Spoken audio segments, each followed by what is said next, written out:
దేశ ప్రగతిని, భవిష్యత్తు తరాలను దృష్టిలో పెట్టుకుని ఉన్నత స్థాయి పాలన, జీవన విధానం నడవాలనే ఉద్దేశంతో మంతెన శ్రీనివాసరాజు ఇందిరా పార్క్ ఎదురుగా ఉన్నటువంటి ధర్నా చౌక్లో నిరసన వ్యక్తం చేశారు. ఈ సందర్భంగా వారు మాట్లాడుతూ ప్రధానమైనటువంటి 4 అంశాలను తెరమీదికి తీసుకొచ్చారు. 1. తెలుగు అధికార భాషగా అమలు చేయాలి.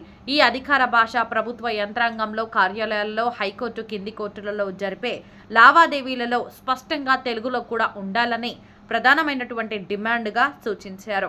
2. ప్రజాస్వామ్య పరిరక్షణ, ఎన్నికల సంస్కరణల కోసం. 3. భారతీయ కుటుంబ వ్యవస్థ పరిరక్షణ అనే ఉద్దేశంతో మరొక అంశాన్ని తీసుకున్నారు. 4. సరూర్ నగర్ యజమానుల ధర్నా, జీహెచ్ఎంసీ తెలిసి చేసిన అధర్మంపై ప్రజా పోరాటాన్ని సూచించే విధంగా ధర్నా చేపట్టారు. ఇందులో మంతెన శ్రీనివాసరాజుతో పాటు కడారి చంద్రశేఖర్ రెడ్డి, పొనగాని ఉపేందర్, ఆనంద్, యోగేశ్వర్, గురూజీ తదితరులు పాల్గొన్నారు. అందరికీ నమస్కారం అండి. మేము సరూర్ నగర్ ఏరియా అండి, ఉడా కాంప్లెక్స్ అండి. గత 20 సంవత్సరాల నుంచి ఉడాలో ప్లాట్ తీసుకున్నామండి. Shop come flat. అది 3 లేఅవుట్లు, commercial apartment layout, commercial layout ఇచ్చారండి. కమర్షియల్ అపార్ట్మెంట్ వాళ్ళు కన్వర్ట్ చేయడం వల్ల మేము లోపల కమర్షియల్ ప్లాట్ వాళ్ళు ఇబ్బంది పడుతున్నాము. సరే, కొంతమంది పట్టించుకోలేదు. మేము అయితే అప్పటి నుంచి ప్రయత్నం చేస్తున్నాము. మాకు న్యాయం చేయకుండా పెండింగ్లో పెట్టించుకున్నారండి. అది న్యాయం జరిగే వరకు మేము పోరాటం చేయదలుచుకున్నాము. కావున దయచేసి ఇది పరిష్కరించాలని కోరుకుంటున్నాము. తర్వాత అధికార భాష ఏదైతే ఉందో ప్రభుత్వాలు ఇస్తున్నారు, న్యాయ వ్యవస్థలు దానిని ఇంప్రూవ్మెంట్ చేయట్లేదు. న్యాయ వ్యవస్థలో కూడా ఇంప్రూవ్మెంట్ చేయాలని కోరుతున్నాము. న్యాయ వ్యవస్థ ముందు కోర్టు ముందు బోర్డు పెట్టండి, బోర్డు పెట్టించని ప్రభుత్వాన్ని కోరితే ప్రభుత్వాలు మేము పెట్టకూడదండి, వాళ్ళే పెట్టుకోవాలి. ఇట్లా వాళ్ళు 3 వ్యవస్థలు ఒకరికొకరు సహకరించుకుంటూ మరి ఇచ్చిన తర్వాత, అధికార భాష ఇచ్చిన తర్వాత ఇంప్రూవ్మెంట్ అయ్యిందో లేదో చూసుకోవాల్సిన బాధ్యత ప్రభుత్వం మీద కూడా ఉంటుంది. ప్రభుత్వం కోర్టుకు జోక్యం చేసుకోకపోవడం వల్ల కోర్టు వాళ్ళు దానిని అడుచుగా తీసుకుని ప్రజల కోసం ఉపయోగపడకుండా ఇబ్బంది కలిగించడం వల్ల ప్రజలు సమస్యని పరిష్కరించుకోలేక సఫలవుతున్నారండి. అది ఒకటి. 3వది, ఓట్లు ఏదైతే మీరు ఎలక్షన్ జరిపిస్తున్నారో అక్కడ సమస్యలు ఏమున్నాయి, ఆ సమస్యల మీద ఏ పార్టీ వాడు, బీజేపీ వాడు, కాంగ్రెస్ వాడు, ఏ పార్టీ వాడు ఏ సమస్యలు పోగొడతారు, ఆ సమస్యల మీద ఎంతవరకు గ్యారంటీ ఇస్తారనేది లేకుండా ఇచ్చిన వాడు నైతిక బాధ్యత తీసుకుని గ్యారంటీ ఇచ్చిన వాడు బడిలోకి వస్తేనే ఓట్లోకి దించండి, ఓటు వేయించండి. లేకుంటే ప్రయోజనం ఏంటండి? సంక్షేమ పథకాలు ఇచ్చి మాయమాటలు చెప్పి ఓట్లు వేయించడం వల్ల ప్రయోజనం ఏంటి? సమస్యలు పోగొట్టడం కావాలి ముఖ్యంగా. ఎవరి కాళ్ళ మీద వాడు నిలబడేటట్టు ఉండాలి. కానీ అందరికీ కదలకుండా పెట్టి చెడగొట్టే వల్ల సమాజం జరిగిపోతున్నది కదా ఈరోజు. కాబట్టి ఈ విధానం కూడా కరెక్ట్ కాదు. ఏదైతే చేస్తే మీరు అధికార దాహం కోసమే ఈ పనులన్నీ చెడగొడుతున్నారు, సమాజాన్ని అంతా చెడగొడుతున్నారు అని నాకు అనిపిస్తుంది. 4వది, కుటుంబ వ్యవస్థ పూర్తిగా విచ్ఛిన్నమైపోయినాయి. మళ్ళీ ఉమ్మడి కుటుంబాలు పెరగాలంటే కుటుంబ వ్యవస్థ కాపాడగలిగితేనే రక్షణ పెరుగుతుంది. ఇది మనము ఏదైతే రాజ్యాంగం వాడుకుంటున్నారో ఇదంతా ఎందుకు జరుగుతున్నది అంటే రాజ్యాంగం ఎందుకు రాజ్యాంగంని కర్మభూమి తోటి వాడుకోవాలి. మీ కర్మభూమిని పట్టించుకోకుండా రాజ్యాంగాన్ని పైపైన వాడుకోవడం వల్ల సమాజం ఇంత త్వరగా కలుషితం మీద ఒకే జనరేషన్లో పూర్తిగా కలుషితం చేసేస్తారు. ఇంకా జనరేషన్ 5,000 జనరేషన్ జీవించాలి. నెక్స్ట్ జనరేషన్కి ఏ మాత్రం సోర్స్ లేకుండా చేసేస్తారు. ఇది కరెక్టా కాదో కన్ఫర్మ్ చేసుకుందామని కోరుతున్నాడు. సమాచార చట్టాన్ని కూడా అడిగాను. ఇది ఏమి తెలుసుకోవడం కోసం కూడా ప్రయత్నం చేయాలి. మనం జీవిస్తున్నది కరెక్టా లేదా, రాజ్యాంగం చట్టాలు వాడుకుంటున్నది, రాజ్యాంగంతో వాడుకుంటున్నది కరెక్టా రాంగా అనేది కన్ఫర్మ్ చేసుకుందామంటే కన్ఫర్మ్ చేసుకోవట్లేదు. దాని గురించి అసలు పట్టించుకోవట్లేదు. తెలుసుకుని మంచిగా నడిస్తే బాగుంటుంది, కానీ మంచి జరుగుతుంది. కానీ మన చెడుగా జీవిస్తే మంచి కావాలంటే రాదు కదా. ఇవి కొన్ని కన్ఫర్మ్ చేయమని కోరుతున్నానండి. కన్ఫర్మ్ చేసుకుంటే బాగుంటుందని నా ఉద్దేశం. తర్వాత కుటుంబ వ్యవస్థ ఆర్టీఐలో మేము కొన్ని 8 పిటిషన్లు వేసామండి. 6 పిటిషన్లు కంప్లీట్ అయినాయండి. దాన్ని ఆర్డర్ ఇవ్వకుండా పెండింగ్లు పెట్టుకున్నారండి. 340 కాన్స్టిట్యూషన్ కింద అవి క్లియర్ అయ్యేటట్టు చేయించాలని కోరుతున్నామండి. 2 పిటిషన్ పెండింగ్లో ఉన్నాయి. ఆర్టీఐలో మేము ఏవైతే ఆ పిటిషన్ ఎందుకు పెండింగ్లో ఉంచారు, దాని ఆర్డర్ తోటి మాకు ఎప్పుడు క్లియర్ అవుతుందో తెలియజేయాలని కోరుతున్నాం. అలాగే మేము ట్యాక్స్ 1 year 2 years 3 years కట్టకపోతే మూడు నాలుగు సంవత్సరాలు చూసి ఇంటికి వచ్చి జప్తు చేస్తారు. అలాంటిది మాకు 22 సంవత్సరాల నుంచి మేము చెప్పులు అడిగేదాకా తిరుగుతున్నాము. మాకు పరిష్కరించకుండా మౌనంగా ఉంటే మరి మాకు ఏ విధంగానూ మాకు పరిష్కరించుకునే అధికారం ఇవ్వకపోతే కోర్టుకు వెళ్ళాము, హైకోర్టుకి వెళ్ళాము, మాకు ఇంతవరకు పరిష్కారం జరగలేదు.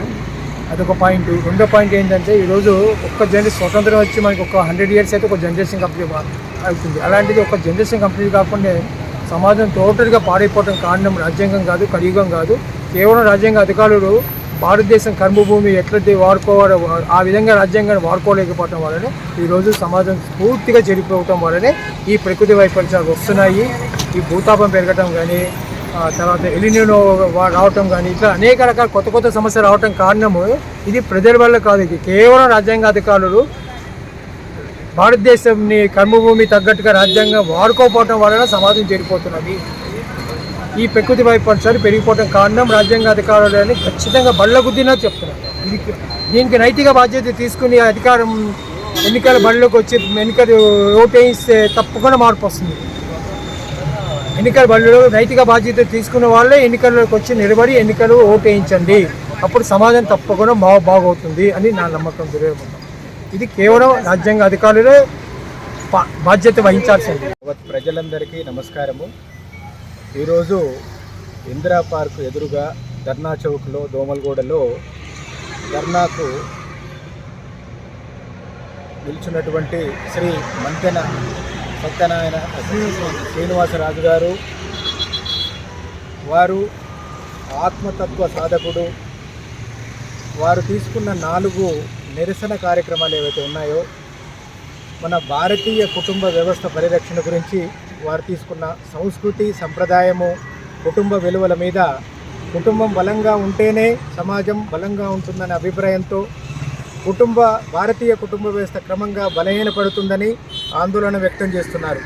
వారికి వారి యొక్క సహచరులుగా వారికి సపోర్ట్ చేయాలనే ఉద్దేశంతో ఈరోజు ధర్నా కార్యక్రమాన్ని చేపట్టడం జరిగింది.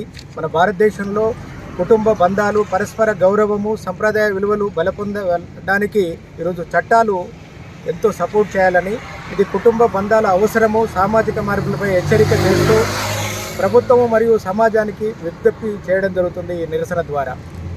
అట్లాగే ఈరోజు తెలుగు భాష అధికార భాష అమలు చేయాలి.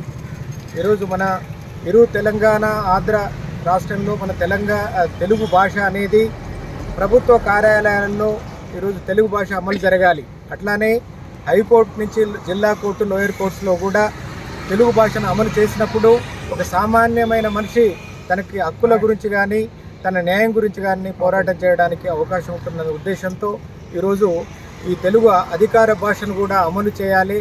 ఇది మనకు ఆర్టికల్ 348(1) ప్రకారం ఇది మనకు హక్కు ఉంది. దీన్ని కూడా అమలు చేయాలని ఈరోజు శ్రీ మంతెన శ్రీనివాసరాజు గారు తెలియజేస్తున్నారు. అట్లాగే ఈరోజు నిరసన ప్రదర్శన, ప్రభుత్వ పరిరక్షణ, ఎన్నికల సంస్కరణల గురించి, ఎన్నికల వ్యవస్థపై ప్రధానమైన ఆందోళనలు ఉన్నాయి.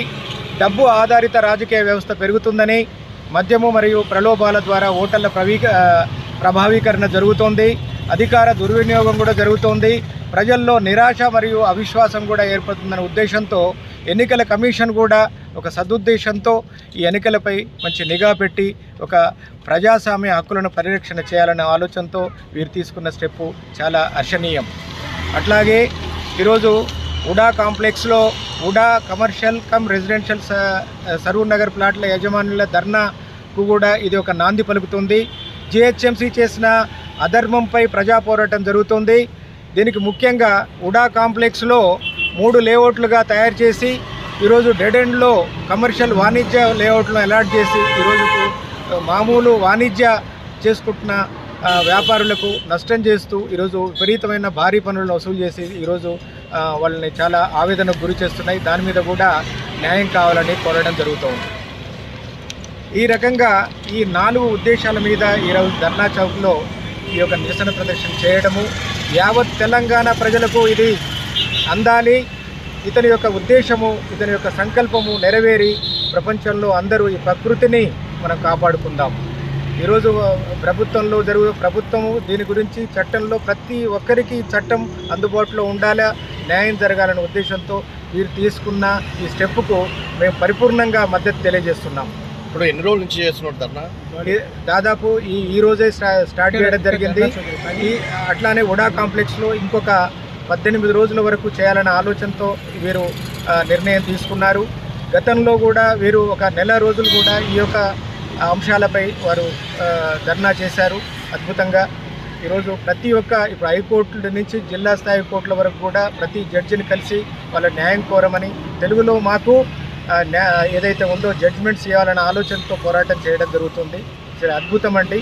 ఇది జరిగితే ప్రతి ఒక్క వ్యక్తికి ఇది సపోర్ట్ అవుతుందని భావిస్తూ దాంట్లో నేను కూడా ఒక భాగస్వామి అవ్వాలనే ఆలోచనతో ఈ ధర్నాలో కూర్చున్నామండి. Thank you very much. Dharna Chowk దగ్గర శ్రీ మంతెన శ్రీనివాసరాజు గారు ధర్నా చేస్తున్నారు.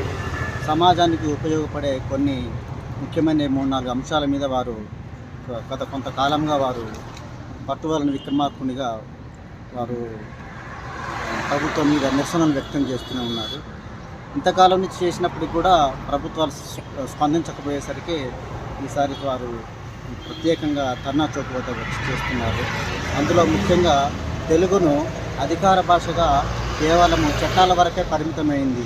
అది ప్రజల హక్కు, ప్రభుత్వం బాధ్యత. దాన్ని అమలు చేయనప్పుడు అధికార భాషగా ప్రకటించి కూడా ఉపయోగం లేదు. ముఖ్యంగా హైకోర్టులో తీర్పులు వెలువడేటప్పుడు సామాన్య ప్రజలకు అర్థం కానటువంటి ఆంగ్ల భాషలో తీర్పులు రావడము, ఆంగ్ల భాషలో వాదించుకోవడము, అది సామాన్య ప్రజలకు దాని యొక్క సారాంశం తెలియట్లేదు. ఈ విషయంలో కింది స్థాయి వరకు సామాన్య ప్రజలకు కూడా అర్థం కావడం కోసము వారు ఎంచుకున్నటువంటి 4 అంశాలలో ఇది కూడా ఒక ముఖ్యమైన పాత్ర పోషిస్తున్నది. దీనికి తోడు కుటుంబ వ్యవస్థ. ప్రపంచానికే భారతదేశము కుటుంబ వ్యవస్థను పరిచయం చేసింది. అటువంటి ఈ కుటుంబ వ్యవస్థ విచ్ఛిన్నమైపోయి చాలా విడివిడిగా ఏర్పడుతూ వాటిలోని బలం అనేది తగ్గిపోతున్నది. ప్రేమానురాగాలు దూరం అయిపోతున్నవి. దీనివలన దేశం యొక్క అస్థిరత్వము ఏర్పడుతుంది. మన దేశం యొక్క స్థిరత్వం ఏర్పడాలంటే కుటుంబం యొక్క మన పాతకాలం నాటి ఉమ్మడి కుటుంబ వ్యవస్థ రావాలని, తెలుగును అధికార భాషగా కేవలం చట్టాల వరకే పరిమితం కాకుండా ఆచరణలో హైకోర్టు నుండి జిల్లా స్థాయి కోర్టుల వరకు తీర్పులు వెలువడాలని, మరియు రాజ్యాంగ వ్యవస్థలోని కూడా కొన్ని లోపాలను ఎత్తి చూపుతున్నారు. దానికి తోడు ఎన్నికల ప్రక్షాళన కూడా సమూలంగా ప్రక్షాళన జరగాలి. సరి అయిన ఓటును సరి అయిన వారిని ఎన్నుకునే విధంగా ఉండాలని వారు స్థాపన పడుతున్నారు. ఓటు వేసే వ్యక్తికి పోటీ చేసినటువంటి వ్యక్తులు సరైన వారు కానప్పుడు నోటాకైనా ఓటు వేసే విధానాన్ని వారు సమాజానికి పరిచయం చేశారు. కాబట్టి ఓటు హక్కును సద్వినియోగపరచుకోవాలి. మరియు ఏ విధమైన ప్రలోభాలకు లొంగకుండా కూడా ప్రజలను చైతన్యం చేయడంలో వారు ఎంతో దీక్షగా కొనసాగిస్తున్నారు. వారు చేస్తున్న దీక్షకు నా వంతు ప్రయత్నంగా కూడా నేను వారికి సహకారం అందిస్తున్నాను.